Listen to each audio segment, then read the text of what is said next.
Kuidas te Tanel Leokiga kohtusite? Hea küsimus nüüd ruttu. Ma arvan, et me kohtusime Krossil kunagi väga ammu, kui ma sõbrannaga läksin Krossile. Millega ta sinu tähelepanu võitis? Ta konkreetselt niimoodi, ma ei mäletagi algust, selles suhtes, et ta oli mul sõbranna silmarõõm rohkem. Ja siis me lihtsalt kuidagi jäime suhtlema, sest ta on hea jutuga. Ta üritas olla hea jutuga ja me saime hästi läbi, ju me sobisime siis. Ja siis me jäimegi suhtlema. Mis sa arvad, mis on Tanel Leoki kui sõitja tugevam külg motokrossis? Miks ta on nii edukas? Järjekindlus. Ta ei anna alla ja ta on siuke, ma ei tea, kui koledalt öelda, siis ta on tööloo. Et ta lihtsalt ainult rassib läbi. Et ta ei anna alla. Kuidas on olla üldse krossi sõita naine? Ma ei tea, ma ei ole kunagi kellegi teise naine olnud, nii et see ongi see, mida mina tean lihtsalt oma elus. Aga hea on olla, ei kurda üldse, väga hea elu on.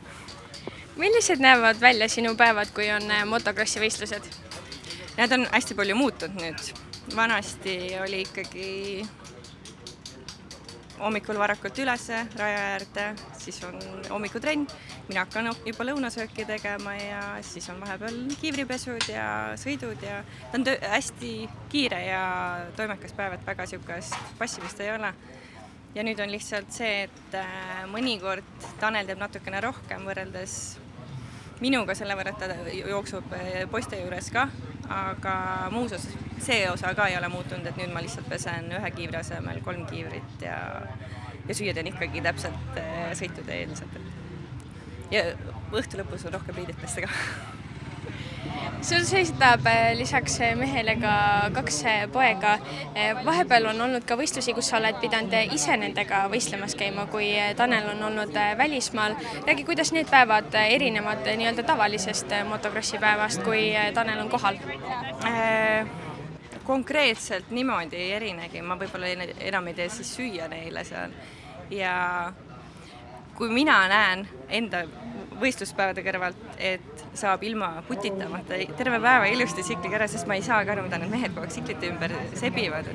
Mina tegisin oma baby wipesidega tsikli natuke puhtamaks ja kõik oli korras. Palju stressi vähe nagu kergem on minu krossipäev poistega, sest ma ei tea, kui katki läks, oli päev läbi lihtsalt. Ei olnud mingit muret. Kuidas on üldse niimoodi lapsi kasvatada, käies motokrossi võistlustel, olles palju aega välismaal, kuskil motoraja ääres? Ma jälle panen selle hea küsimus, et ei ole teist elu olnud. Ma arvan, et see on...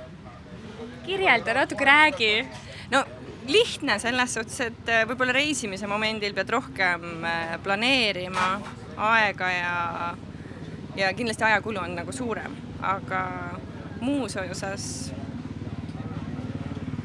kõik lapsed jooksevad ise ringi, selles suhtes ma ei muuda oma päevarutiini või rütmi kuidagi sellepärast, kas mul on parajasti 3 last kaasas või ei ole neist kedagi kaasas. Et lapsed elavad meiega, mitte meie laste järgi.